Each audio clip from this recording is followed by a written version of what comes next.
অস্থায়ী data entry operator নিয়ে ফের সরব শুভেন্দু অধিকারী।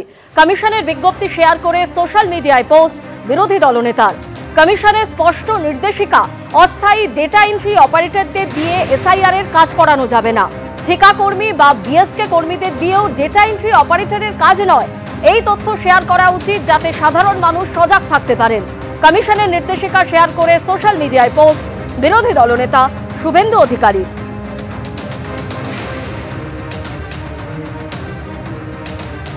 কমিশনের যদি কোনো নির্দেশিকা থেকে থাকে, সেই নির্দেশিকা যদি কোথাও ভায়োলেট হয়ে থাকে, সেই সংক্রান্ত দেখার দায়িত্ব শুভেন্দু অধিকারীকে কবে থেকে কমিশন দিয়েছে, এই নির্দেশিকাটা শুভেন্দু অধিকারী প্রকাশ করুন। কারণ আমি যতদূর জানি এখনো অব্দি দেশের নির্বাচন কমিশনের নাম জ্ঞানেশ কুমার, এখনো অব্দি রাজ্যের নির্বাচন কমিশনের নাম মনোজ আগরওয়াল, সেটা শুভেন্দু অধিকারী হয়ে যায়। শুভেন্দু অধিকারী এর আগে আমরা দেখেছি ইডির ডিরেক্টর হয়েছে, বিধানসভায় দাঁড়িয়ে থ্রেট দিয়েছে তোর বাড়িতে ইডি রেড করাবো। শুভেন্দু অধিকারী যে নতুন পোস্টে অ্যাপয়েন্টেড হয়েছে অ্যাজ ইলেকশন কমিশনার, এটা জানা ছিল না। নির্বাচন কমিশন আসলে বিজেপির পোষা দালালে পরিণত হয়েছে। শুভেন্দু অধিকারীর এই অভিযোগ আমাদের অভিযোগটি আরো মান্যতা দিল। যদি কোথাও কোন প্রসেসে কোনো অসঙ্গতি হয়ে থাকে, সেটা ইন্ডিপেন্ডেন্টলি দেখার দায়িত্ব নির্বাচন কমিশন। পরপর বিএলওর মৃত্যু, কমিশনে তৃণমূল কংগ্রেস, সিইওর অফিসে গিয়ে নালিশ তৃণমূলের প্রতিনিধি দলে। একটি রাজনৈতিক দলকে খুশি করার জন্য কাজ করছে নির্বাচন কমিশন। একটি রাজনৈতিক দলকে খুশি করতে 2 বছরের কাজ 2 মাসে। 2 কোটির নাম বাদ দেওয়ার চক্রান্ত অভিযোগ মন্ত্রী অরূপ বিশ্বাসের। যে ভিত্তি করা হয়েছে 2002 সালকে, সেই 2002 সালের যে ভোটার লিস্ট, যেখানে আমরা পুরনো ভোটার লিস্ট খুঁজে পাচ্ছি, প্রত্যেকটা বুথে ইচ্ছাকৃতভাবে, আমি রিপিট করছি, কোনো রাজনৈতিক দলের কথায় নির্বাচন কমিশন ইচ্ছাকৃতভাবে প্রত্যেক বুথে 150 থেকে 200 নামকে বাদ দেওয়া হয়েছে, যে নাম খুঁজে পাওয়া যাচ্ছে না।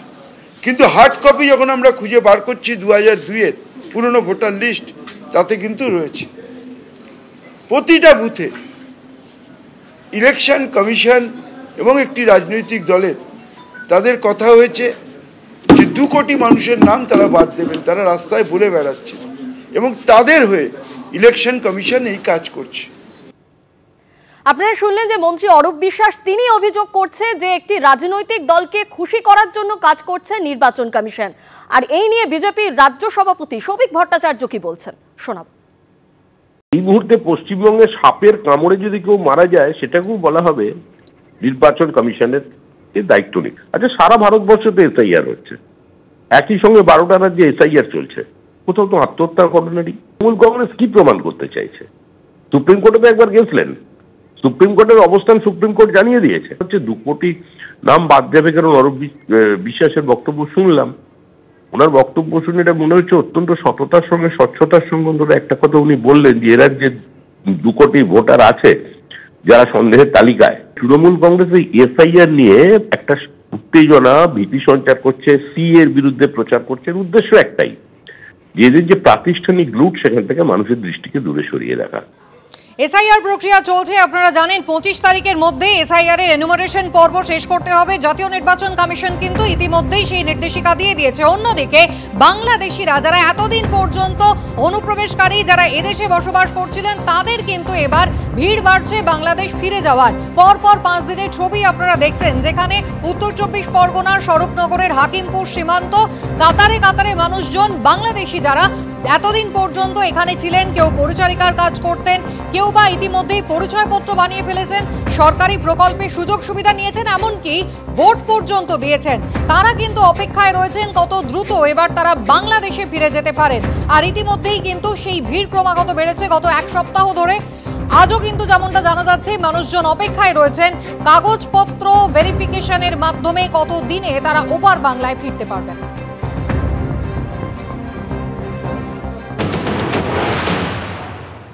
পাঁচজন যেভাবে এসছে আমার সেভাবে এসছি। তাদের কাছে শুনুন তারা কিভাবে এসছে, আমার সেভাবে এসছে। আমি তো 4 বছর এখানে। এটা দাদা 4 বছর হয়ে গেছে। ওকে আর মনে রয়েছে যে আমি, ওটা মনে আছে কি? এটা টিউশনি করতাম। আমি অসুস্থ ছিলাম নিজে, এই কারণে চলে এসেছিলাম। অর্থনৈতিক দিক থেকে আমি পাচ্ছিলাম না, সেই কারণে চলে এসেছি। New town.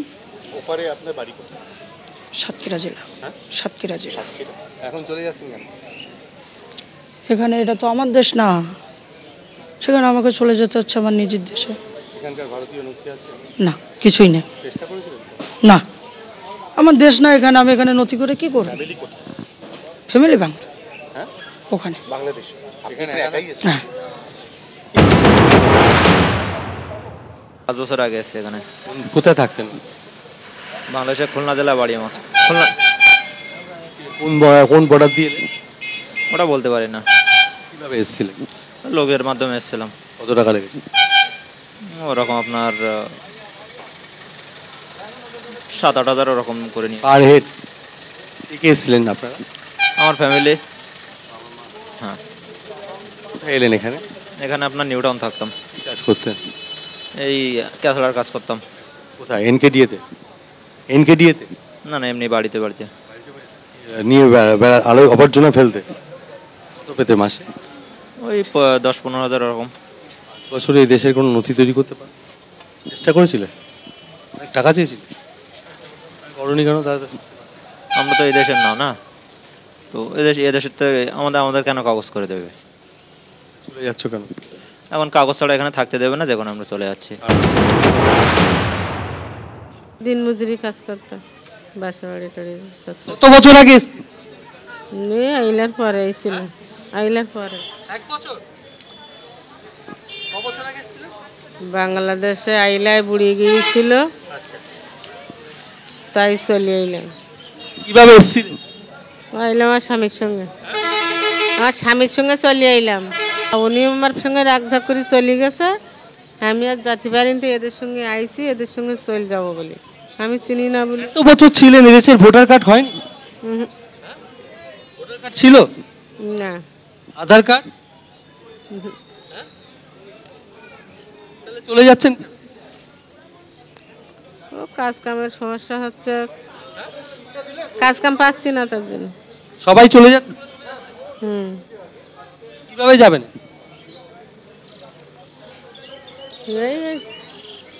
এখানে ঘাট ছেড়ে দিয়েছে যাবার জন্য, তাই। ছেড়ে দিচ্ছে কেন? থাকতে দেবে না? কাগজ নেই বলে?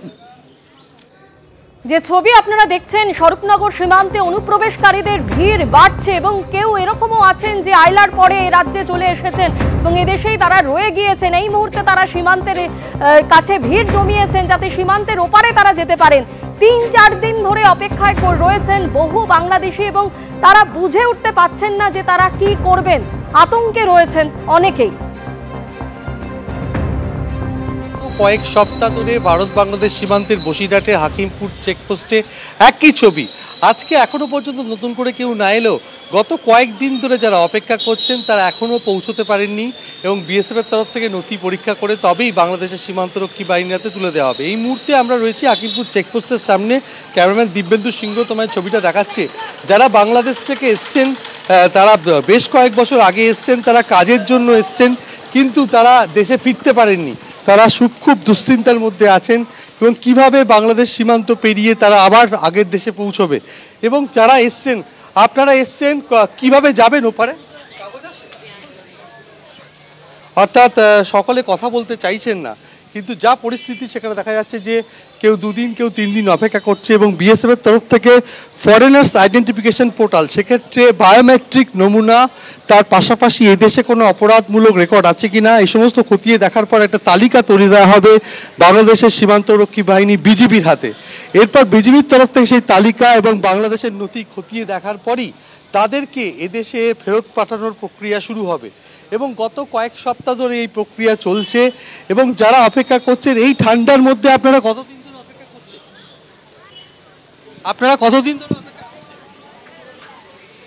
অর্থাৎ কেউই সেরকমভাবে কিছু বলতে চাইছেন না ক্যামেরার সামনে এবং তারা অপেক্ষা করছেন বেশ কিছুদিন ধরে এবং তারা কিভাবে দেশে ফিরবেন এখনও বোঝা যাচ্ছে না। কোনোদিন 150, কোনোদিন 170, এভাবে বাংলাদেশি নাগরিক যারা বহু বছর ধরে এখানে ছিলেন কিন্তু কোনো নথি নেই, ভারতীয় নথি নেই, তারা এভাবে ফিরে যাচ্ছেন। বাংলাদেশের জনপ্রতিনিধিদের শংসাপত্র, বাংলাদেশের পরিচয়পত্র এ সমস্ত কিছু ব্যবহার করার পর তারা ওদেশে ফিরে যাচ্ছেন। আপনারা তো হাড়োয়ায় ইটভাটায় কাজ করতেন, তো চলে যাচ্ছেন কেন আপনারা? অর্থাৎ প্রত্যেকেই মুখে কুলু পেটেছেন, তারা সেভাবে কিছু বলতে চাইছেন না। কেননা এই যে পদ্ধতি যেটা গত কয়েক সপ্তাহ ধরে চলছে, যে ভারত বাংলাদেশ সীমান্ত হাকিমপুর, সেখান থেকে তাদেরকে নিয়ে যাওয়া হচ্ছে বিএসএফের মাধ্যমে এবং তারপরে সেখানে বাংলাদেশের সীমান্তরক্ষীর বাহিনীর হাতে তুলে দেওয়া হচ্ছে। এবং প্রত্যেকেরই বক্তব্য, কেউ 5 বছর, কেউ 10 বছর তারা এদেশে এসছেন, কেউ দালালের হাত ধরে এসছেন, কেউ ঘুরপথে নদীপথে পালিয়ে এসছেন, কিন্তু তারা এদেশে বিভিন্ন জীবিকার সঙ্গে যুক্ত ছিলেন। তাদের বক্তব্য যে যেহেতু এসআইআর চালু হয়েছে এবং সেক্ষেত্রে বিভিন্নভাবে বলা হচ্ছে যে তারা এদেশে থাকতে পারবেন না, যেহেতু তাদের কোনো ভারতীয় নথি নেই এবং সেই কারণে তারা ফিরে যাবেন। কেউ রাতের অন্ধকারে পালিয়ে এসেছিলেন, কেউ বা দালালকে নগদ টাকা দিয়ে রীতিমতো ওপার থেকে এপারে এসেছিলেন, ডেরা বেঁধেছিলেন, পরিচারিকার কাজ করতেন, ঠিকা শ্রমিকের কাজ করতেন কেউ কেউ। এখন তাদের ফিরে যাওয়ার পালা। এসআইআর শুরু হয়েছে আর তাই এই বাংলাদেশি অনুপ্রবেশকারীরা চাইছেন যত দ্রুত সম্ভব বাংলাদেশে ফেরত যাওয়া যায়। ক্যামেরার সামনে এখন আর কেউ মুখ খুলতে চাইছেন না সেভাবে।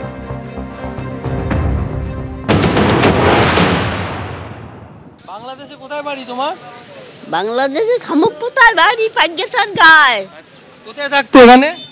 হ্যাঁ, এখানে কোথায় থাকতে? বাংলাদেশে যাব। বাংলাদেশে যাবে। এখানে কোথায় ছিলে এতদিন? বর্ধমান। বর্তমানে কি কাজ করতে? কোনো কাজ নেই, বৌমা করতো, নাচ বউ করতো। হ্যাঁ, চলে যাচ্ছ কেন? ওই বউ ছাতির কিছু দিয়েছে, না মারিয়েছে, সাবাল গিয়েছে সৌদি আরবে কাজ করতে। আমার বউ দেখতে পেয়েছি না, বাদ দেয়নি 2 দিন। আর এখানে কোনো ভারতের কাগজপত্র আছে?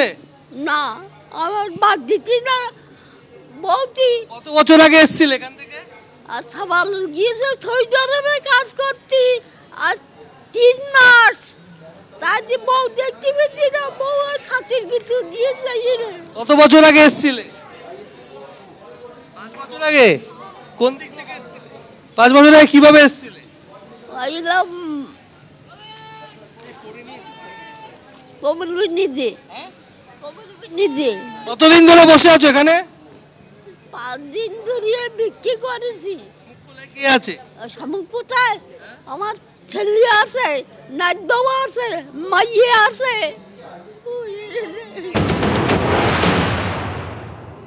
বাংলাদেশে কোথায় বাড়ি? বাংলাদেশে পাইগাসা থানা বাড়ি। পাইগাসা। পাইগাসা। হ্যাঁ। কোন জেলা? ও তো আমি বলতে পারিনি। কিভাবে এসেছিলে বাংলাদেশ থেকে? ওই দালালের মাধ্যমে আইলাম। কত টাকা দিয়েছিলে? ও 7-8 হাজার টাকা নিয়ে এলো। হ্যাঁ। কি বললো? পার করে দিয়ে এলো। কজন এসেছিলে তোমরা? আমরা 2 জন। কোথায় গেলে পার হয়ে এদেশে? দেশে ওই হাড়োয়া থানায়, ওই হাড়োয়া ভাড়াই, হাড়োয়া কি করতে? ইট ভাটা কাজ করতাম। তাই এখন ওই আন্দোলন চলছে তো আমরা চলে আইছি। তুমি আর কে থাকতে? তোমার বর? হ্যাঁ, আমরা 2 জন। না, 2 বছর আইছি। তারপরে ভোটার কার্ড হয়েছিল এখানে? না না, কিচ্ছু হয়নি।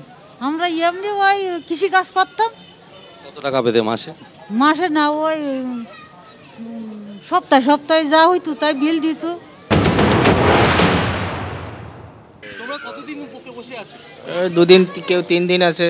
আচ্ছা, তুমি কোথা থেকে এসেছো? নিউ টাউন থেকে। কি কাজ করতে তুমি? ওই কেসড়ার কাজ করতাম, প্লাস্টিক কেসড়া। Permanent post? না, পার্মানেন্ট আমাদের হয় নাকি? আমরা তো বাংলাদেশে উইদাউট পাসপোর্টে এসেছি, গরিব মানুষ, পেটের জ্বালে এসেছিলাম। না, দালালটা এমনিতে ওই এসছি, গাংপাং সান্দা দিয়ে ঢুকেছি। কোন জায়গা দিয়ে? ও সুন্দরবন এলাকা দিয়ে নদী পেরিয়ে। কী করবো, দেশে অভাব হলে কী করবো? সংসার না চললে তো বাচ্চাদের না খেতে দিতে পারলি, না পড়াতে পারলি কি? 3-4 বছর হচ্ছে। এখন ওই এসআইআর হচ্ছে, এখন পুলিশই তাড়াহুড়ো করবে, সেই ভয়তে পালাচ্ছি। এখানে ভোটার কার্ড হয়েছে? না। আধার কার্ড? না, কিছু নেই। ডকুমেন্টস থাকলে কি আর যেতাম? ডকুমেন্ট নেই। এই এলাকার পঞ্চায়েত প্রধানরা বলছে তোমরা চলে যাও, এখানে কখন পুলিশে তোমাদের উঠিয়ে নিয়ে যাবে, গরিব মানুষ, তোমরা তোমাদের দেশে চলে। কোন পঞ্চায়েত প্রধান? ওখানকার আমরা যে এলাকায় থাকতাম ওখানকার লোক। কোন পার্টি? ওটাও আমি অত জানি না। কালকে নিয়েছে লোক, আবার এই লোক বেশি আছে বলে এক ছাড়ছে ওরা, ওদের কিছু প্রসেসিংয়ের ব্যাপার আছে। বাংলাদেশে কোথায় বাড়ি? সাতক্ষীরা। এবিপি আনন্দ, এগিয়ে থাকে, এগিয়ে রাখে।